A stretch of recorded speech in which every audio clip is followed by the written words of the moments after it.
and welcome to the weekend edition of News Showcase. I am Priya, Tamil Nadu's first artificial intelligence news presenter. An aide to Delhi Chief Minister Arvind Kejriwal has been arrested on charges of assaulting a lawmaker. Bhibav Kumar is accused of attacking Swati Maliwal as she waited at the Chief Minister's residence to meet him.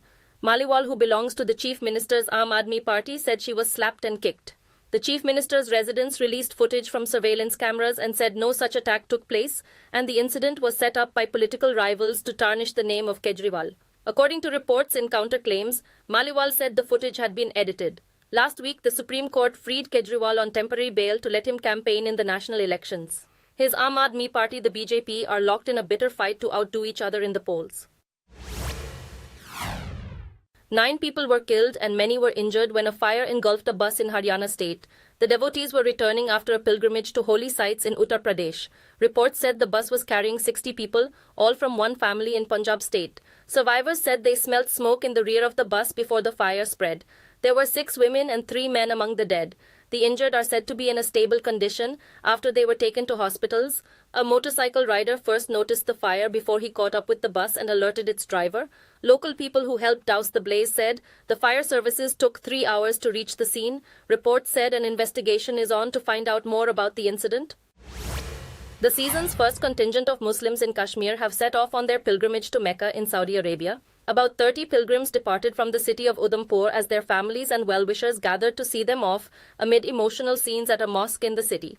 The gathering offered prayers for their safe journey and successful completion of the annual event.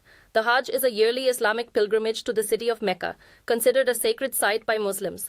Muslims are required by faith to perform the Hajj at least once in their lifetime. For the Muslims, the pilgrimage is a deeply spiritual experience that purges sins, draws them nearer to God, and emphasizes the solidarity among its members.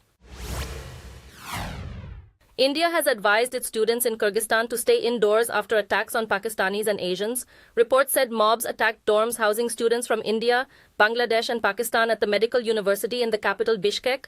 Reports that 3 Pakistani students died in the attacks, which have been denied by authorities in Pakistan. According to reports, the Indian Foreign Ministry said the situation was now calm and urged its citizens to be in regular contact with the Indian embassy. The Pakistan embassy said the situation worsened after fights between Kyrgyz and Egyptian students were posted on social media earlier this month. At least 15,000 Indian students are thought to be studying in Kyrgyzstan, but it is not clear how many of them are in Bishkek.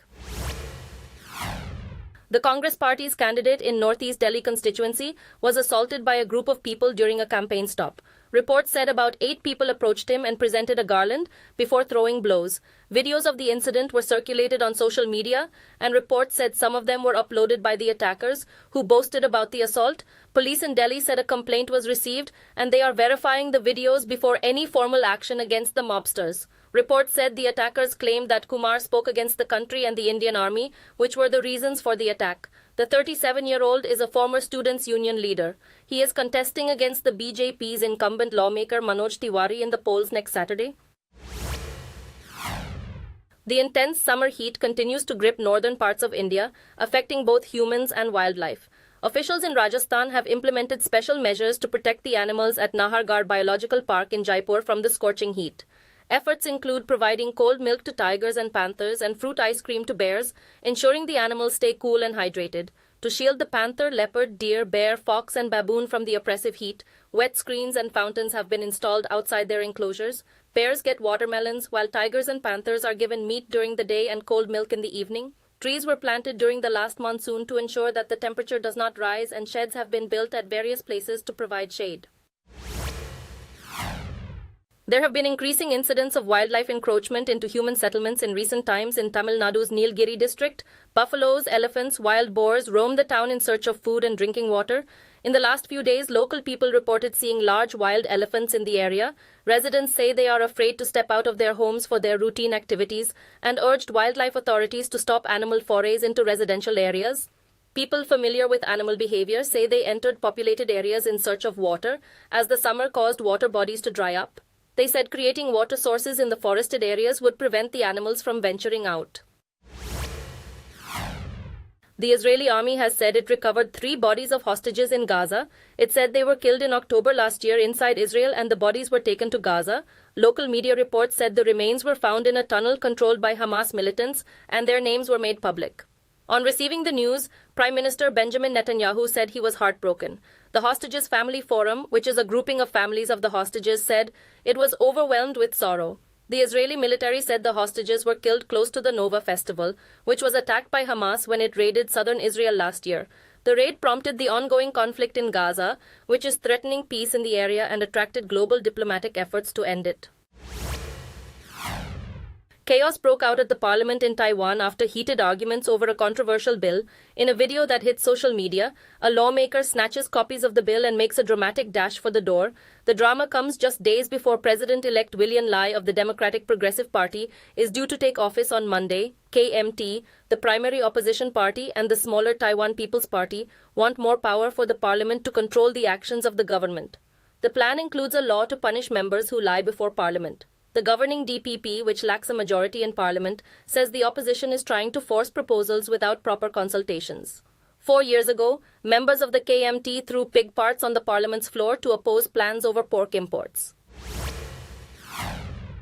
Scuffles also erupted at the parliament in Nepal between lawmakers from the governing and opposition sides. They clashed over the formation of an investigation committee against Nepal's Home Minister Rabi Lamichhane in case of fraud. The situation turned tense after the House Speaker invited the Deputy Prime Minister and the Home Minister to address the meeting as members of the Nepali Congress protested. The Congress has been demanding a committee to bring the Home Minister under investigation over his alleged involvement in the fraud that involved millions of Nepali rupees. Lawmakers were seen engaged in heated arguments as the session was live-streamed. Former Prime Minister Sharma Oli tried to clear the way forward for the Home Minister, who was blocked by the protesting opposition lawmakers. U.S. police confirmed that Boeing whistleblower John Barrett shot himself dead before he was due to appear in a court.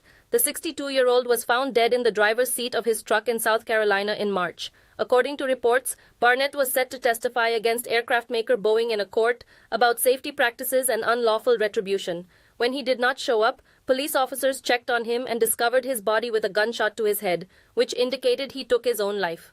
John Barnett was a quality control engineer with Boeing for more than 30 years before he retired in 2017.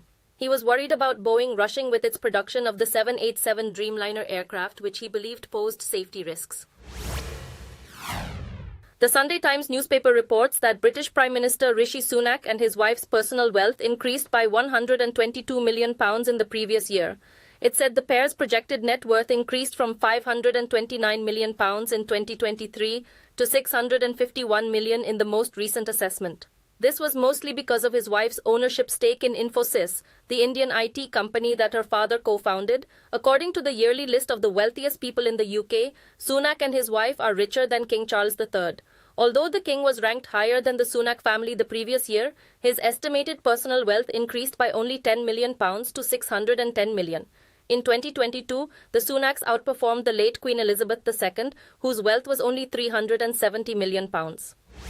For those who witnessed the breathtaking spectacles triggered by the solar storms last weekend, there will be more in the near future.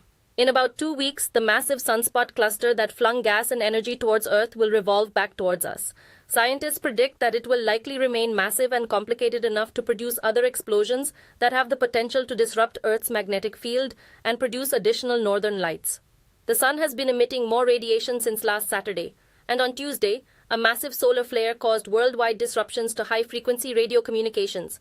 Solar maximum refers to the period in an 11-year cycle when the sun's activity is at its highest and is approaching. Solar storms are produced when the magnetic poles of the sun reverse, causing sunspots to shoot out material. Those were the top stories at this hour. Do join us, same time Monday, and have a great weekend.